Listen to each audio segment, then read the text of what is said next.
கர்த்தருக்குள் பிரியமானவர்களே, அக்டோபர் 17. இன்றைய பனித்துளிகளின் தலைப்பானது தேவனை அறிதல். வசனம் யோவான் 5வது அதிகாரம் 39வது வசனம். வேத வாக்கியங்களை ஆராய்ந்து பாருங்கள், அவைகளால் உங்களுக்கு நித்திய ஜீவன் உண்டென்று எண்ணுகிறீர்களே. என்னை குறித்து சாட்சி கொடுக்கிறவைகளும் அவைகளே. தேவனை அறிதல் என்ற தன்னுடைய உன்னதமான படைப்பில் ஜே பேக்கர் நன்கு அறியப்பட்ட 4 கிறிஸ்தவ விசுவாசிகளை குறித்து பேசுகிறார். அவர்களை வேதாகம நீர் நாய்கள் என்று அழைக்கிறார். இந்த 4வரும் பெரிய நிபுணர்கள் அல்ல என்ற போதிலும், ஒரு நீர்நாயானது ஒரு மரத்தை எப்படி தன் பற்களினால் கடித்து ஊடுருவுமோ அதே போன்று தேவனை அறிவதற்காய் இவர்கள் வேதத்தை ஊடுருவியுள்ளனர் என்று கூறுகிறார். வேத ஆய்வின் மூலம் தேவனை அறிவது என்பது நிபுணர்களுக்கு உரியது மட்டுமன்று என்பதை பேக்கர் குறிப்பிடுகிறார்.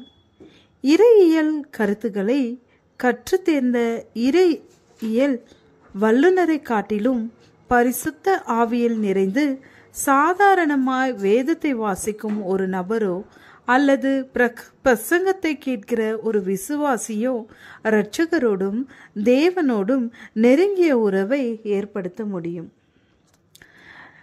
ஜன்ம சுபாவமான மனுஷனே தேவனுடைய ஆவிக்குரியவைகளை ஏற்றுக்கொள்ளான்.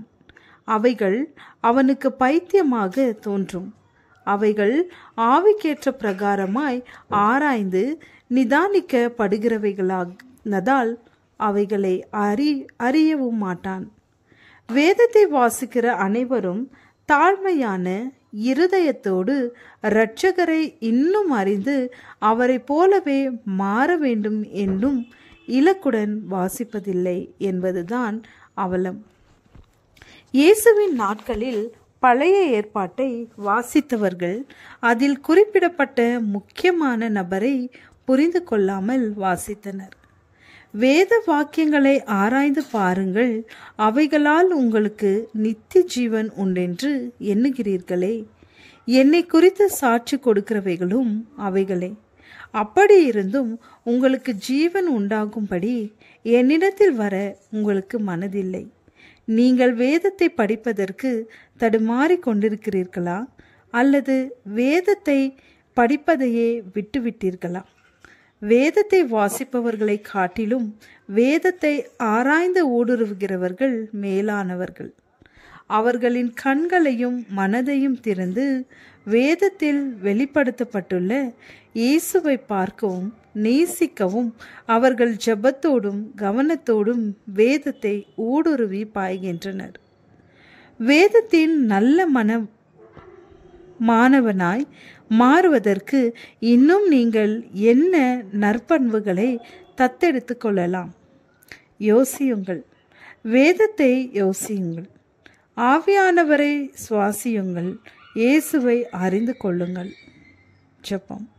தகப்பனே, வேதத்தின் எல்லா பகுதிகளிலும் இயேசுவை பார்க்க என் கண்களை திறந்தருளும்.